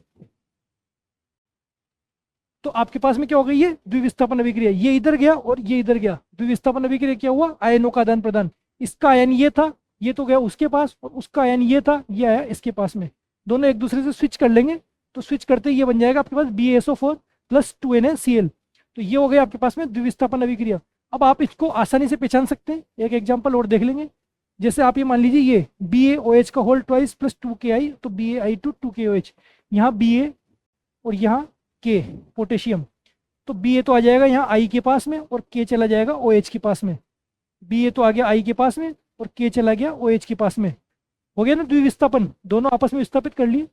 तो इसलिए देखो PbNO3 और 2Ki, तो Pb तो चला जाएगा I के पास में और K चला जाएगा NO3 के पास में, Pb चला गया I के पास में तो PbI2, और K चला गया NO3 के पास में तो KNO3, ठीक है। ये सबसे सिंपल तरीका है इसको पहचानने का, बहुत से तरीके होते हैं, आयनों के रूप में बता सकता हूँ, पर आपको इतना ध्यान देना ही नहीं, आपको सिर्फ देख करके पहचानना है कि कौन सी अभिक्रिया है। अब आपने देख लिया कि दो चीज़ों को जोड़ा और एक बनाया, ये हो गई संयोजन, एक चीज़ को तोड़ा उससे दो चीज़ बनी, ये हो गई वियोजन। फिर आपने देखा विस्थापन, विस्थापन में क्या था कि यहाँ से कोई चीज़ उठ करके इसके साथ जा करके जुड़ गई, तो इससे कोई चीज़ आधी उठ करके इससे जाके जुड़ गई और ये रह गई अकेली, तो हो गई विस्थापन। विस्थापन में क्या हो गया, इससे ब्रेकअप करके इससे पेचअप कर लिया, ये समझ लीजिए आप सीधी सी भाषा में। और यहाँ पे दो चीजें थी जो दो, और इसकी दोनों, इसकी दो और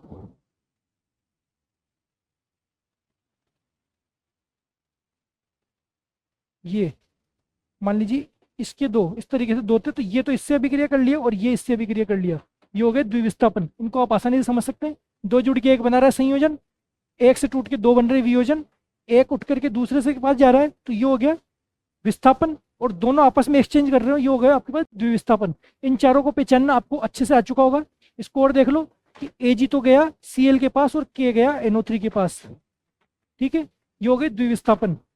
अगर आप इतनी चीज देख चुके होंगे कि विस्थापन, द्विविस्थापन, संयोजन और वियोजन, तो इन चारों पे भी आपके पास में क्वेश्चंस आते हैं, डायरेक्ट के डायरेक्ट आपके पास पूछे जाते हैं, और ऑप्शन में होते हैं यही चार, ऑप्शन में होते हैं आपके पास में यही चारों।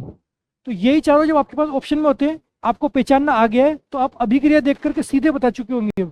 अभिक्रिया देखेंगे सीधे से बता देंगे ये संयोजन है, ये देखेंगे आप ये वियोजन है, ये देखेंगे आप ये इससे इसकी जगह आ रहा है तो ये हो गया विस्थापन, और जब वो आपके पास दोनों एक्सचेंज कर रहे हैं तो ये हो गया आपके पास द्विविस्थापन। आप चारों अभिक्रियाओं में अंतर बता सकते हैं। आप आज के लिए हम इतना ही देखेंगे क्योंकि आपके लिए थोड़ा ज़्यादा हो जाएगा आगे अभिक्रियाओं के बारे में। और कल शुरुआत में इनके क्वेश्चन करेंगे, पहले पहले करेंगे इनके क्वेश्चन, बाद में देखेंगे हम आगे। तो इनके क्वेश्चन करने से पहले हम थोड़ा सा रिवाइज करवा देता हूँ। रिवाइज कैसे, आज हमने करे थोड़े पहले तो थोड़े क्वेश्चन किए थे, ये क्वेश्चन करने के बाद में कल वाले क्वेश्चन के बाद में हमने देखा संयोजन, वियोजन, विस्थापन और द्विविस्थापन। क्वेश्चन के बाद में हमने पहले ये देखा था अभिक्रिया संतुलित करना। संतुलित करना आपको बहुत अच्छे से आ चुका होगा। संतुलित कैसे करना है, यहाँ बॉक्स बनाना है, बॉक्स बना करके सबसे बड़े को देखना है, सबसे बड़े के आधार पर स्टार्ट करते हुए, यहाँ से स्टार्ट करते हुए आप बाकियों को संतुलित करते हुए चलें। 3 Fe है तो यहाँ पे 3 लगा दो, यहाँ ऑक्सीजन 4 है तो यहाँ पे 4 लगा दो। कोई चीज बढ़ गई तो फिर आप इधर संतुलित कर दो, इधर घट गई तो इधर संतुलित कर दो। आपको कुल मिलाकर के मैथमेटिकल नंबर का उपयोग करते हुए इनको संतुलित करना है। अगर आप ऐसे नहीं कर पाए तो आपको ऑप्शन का उपयोग लेते हुए करना है, पर इसको संतुलित करना है। इसमें मैंने आपको संतुलित करना बताया और साथ में आपको एक क्वेश्चन दिया, उस क्वेश्चन का आंसर आपको कमेंट में करना है। बिल्कुल जो भी अगर आप उसको कर रहे हैं तो इसका मतलब है आपको समझ में आ रहा है, आप कमेंट कर रहे हैं इसका मतलब है आपको समझ में आ रहा है।